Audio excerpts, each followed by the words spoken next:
Hi friends, welcome to Jo's kitchen. நீங்கள் இன்னும் நம்ம ஜோஸ் கிச்சன் சேனலை சப்ஸ்கிரைப் பண்ணலையா?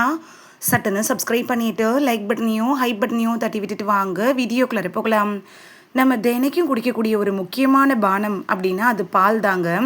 குழந்தைகள்லேருந்து பெரியவங்க வரைக்கும் எல்லாருமே பாலை குடிக்கிறோம்.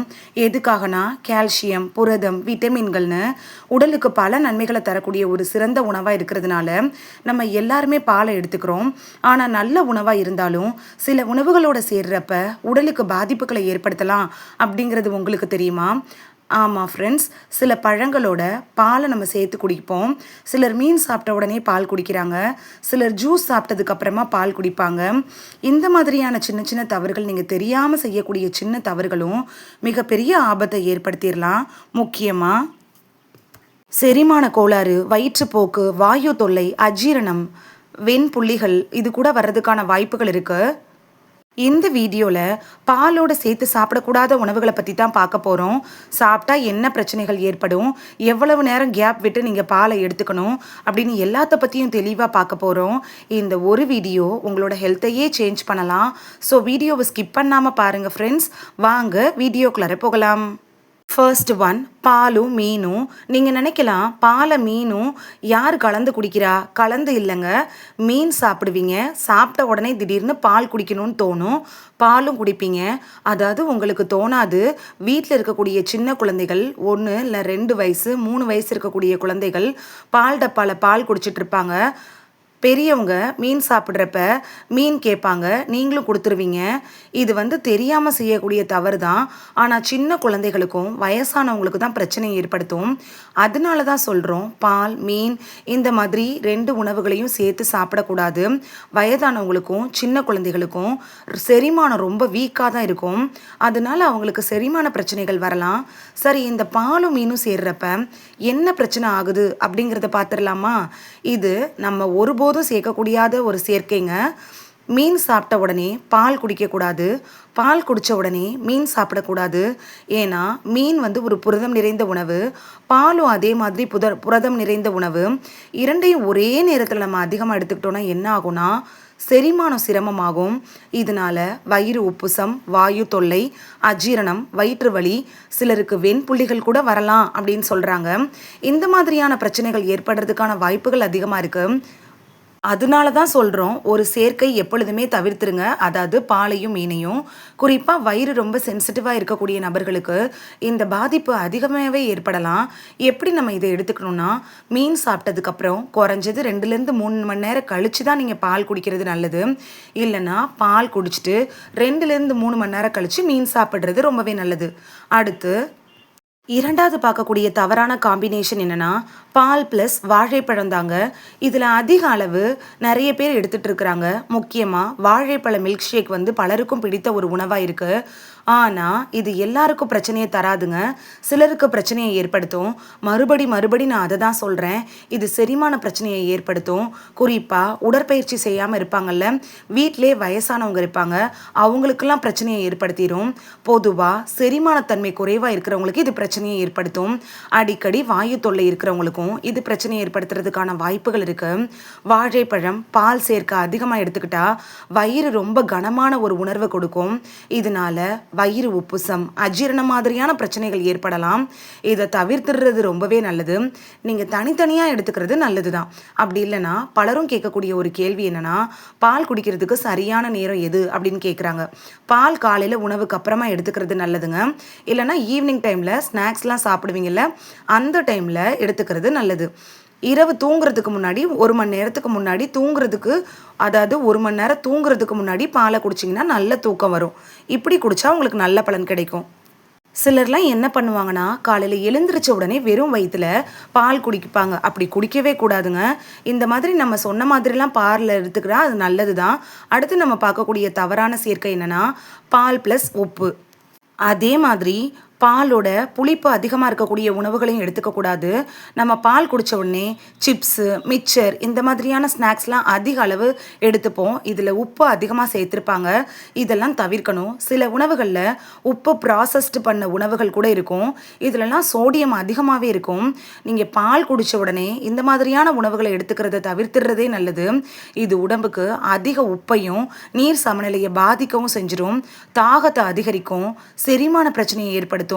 பால் குடிக்கிறப்ப அதிக உப்பு இருக்கக்கூடிய உணவுகளை நீங்கள் குறைச்சி சாப்பிட்றது ரொம்பவே நல்லது. நெக்ஸ்ட் பார்க்கக்கூடிய தவறான சேர்க்கை என்னன்னா முலாம்பழம் ப்ளஸ் பால் தாங்க.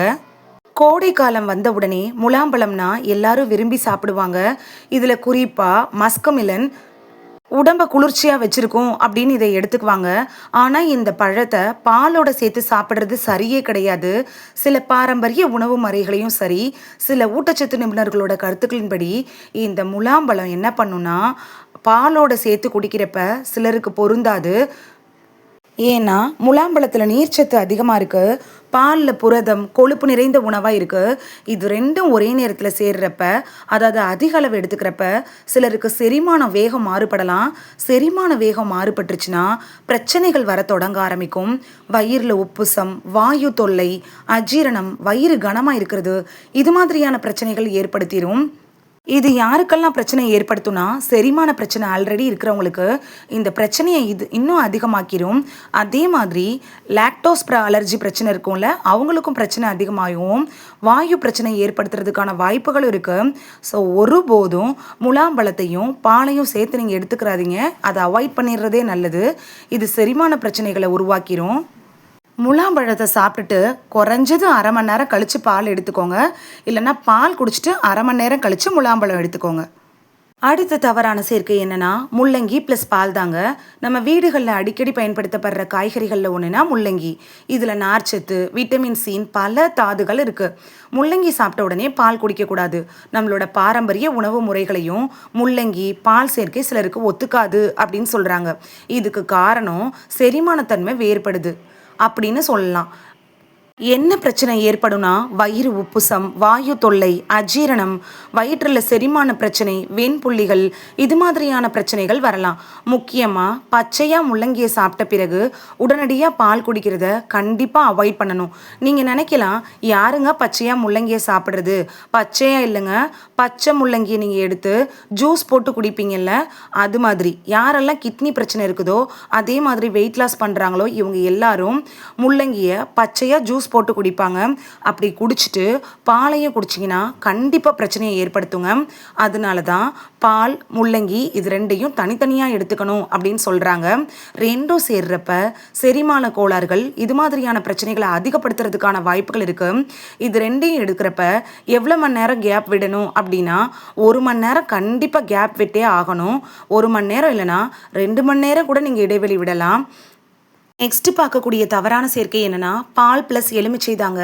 பாலோட எலுமிச்சையை சேர்க்குறப்ப மிகப்பெரிய தவறாகுது. அது எலுமிச்சையில் இருக்கக்கூடிய அமிலம், அதாவது சிட்ரிக் ஆசிட் என்ன பண்ணுன்னா பாலோட புரதத்தை உடனடியாக உறைய செய்து இதனால வயிற்று எரிச்சல், அஜீரணம், வாமிட்டு, குமட்டல், வயிற்று வலி இது எல்லாமே ஏற்படலாம். சிலர் காலை நேரத்தில் எலுமிச்சம் ஜூஸ் குடித்த உடனே பாலை எடுத்து குடிச்சிருவாங்க. இது நல்ல பழக்கமே கிடையாதுங்க. நல்ல ஒரு செரிமானத்தன்மை உங்கள் உடலுக்கு இருந்துச்சுன்னா பிரச்சனை வராது. ஆனால் செரிமானத்தன்மை ரொம்ப கம்மியாக இருந்துச்சுன்னு வச்சுக்கோங்க, உடனே உங்களுக்கு உடலுக்கு பிரச்சனையை ஏற்படுத்திடும். இது ஒரு தவறான சேர்க்கை. எவ்வளவு இடைவெளி விட்டு எடுக்கணும்னா எலுமிச்சை, சிட்ரஸ் பழங்களை எடுத்துக்கிறப்ப குறைஞ்சது 1 மணி நேரமாவது இடைவெளி விட்டுட்டு தான் நீங்கள் பால் எடுத்து குடிக்கிறது நல்லது.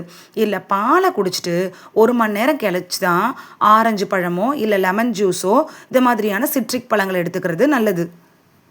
அது மட்டும் இல்லைங்க, சிலர் பழங்கள் தானே, பழங்கள் ரொம்ப நல்லது தானே அப்படின்னு பாலும் பழமும் ரொம்ப நல்லது அப்படின்னு நினச்சிக்கிட்டு பால் குடித்ததுமே சாத்துக்குடி பழம் இதெல்லாம் சாப்பிடுவாங்க. முக்கியமாக உடம்பு சரியில்லாதவங்களுக்கு சாத்துக்குடி ஜூஸ் கொடுக்க சொல்லுவாங்க. அப்போ நிறைய பேர் பண்ணக்கூடிய மிஸ்டேக் என்னென்னா பால் நல்லது அப்படின்னு சொல்லிட்டு பாலையும் கொடுப்பாங்க, சாத்துக்குடி ஜூஸும் கொடுப்பாங்க. ஒருபோதும் இது 2 சேர்க்கையும் நீங்கள் சேர்க்கவே சேர்க்காதீங்க. 1 மணி நேரம் கழித்து பால் எடுத்துட்டு அதுக்கப்புறமா சாத்துக்குடி ஜூஸை குடிக்கலாம். இந்த வீடியோவில் சொல்லப்பட்ட உணவு சேர்க்கைகள் எல்லாருக்கும் ஒரே மாதிரியான பாதிப்பை ஏற்படுத்தும் அப்படிங்கிறது அர்த்தம் இல்லைங்க. சிலருக்கு எந்த பிரச்சனையும் வராமல் இருக்கலாம். அவங்களோட உடம்பு ஆரோக்கியமாக இருக்கிறப்ப சிலருக்கு பிரச்சனைகளை கூட ஏற்படுத்தலாம். உங்களோட உடலோட தன்மையை கவனித்து நீங்கள் உணவை தேர்ந்தெடுக்கிறது நல்லது. அது ரொம்பவே முக்கியமானதும் கூட. இந்த வீடியோவில் பாலோட சேர்த்து சாப்பிடக்கூடாத உணவுகளை பற்றி தான் பார்த்தோம். இது உங்களுக்கு ரொம்ப யூஸ்ஃபுல்லாக இருந்திருக்கும் அப்படின்னு நம்புகிறேன். இந்த வீடியோ உங்களுக்கு பிடிச்சிருந்துச்சுன்னா லைக் பட்டனையும் ஹை பட்டனையும் தட்டி விடுங்க. இது உங்கள் ஃப்ரெண்ட்ஸுக்கு பயன்படணும் அப்படின்னு நினச்சிங்கன்னா ஷேர் பண்ணி விடுங்க. நிறைய பேர் சப்ஸ்கிரைப் பண்ணாமல் பார்க்குறீங்க ஃப்ரெண்ட்ஸ். நீங்களும் சப்ஸ்கிரைப் பண்ணிட்டு பார்த்தா நமக்கு பவர் கிடைக்கும். நீங்கள் சப்ஸ்கிரைப் பண்ணிட்டு பார்க்குறது இது மாதிரியான வீடியோக்கள் தொடர்ந்து போடுறதுக்கு எங்களை மோட்டிவேட் செய்கிற விதமாக அமையும் ஃப்ரெண்ட்ஸ்.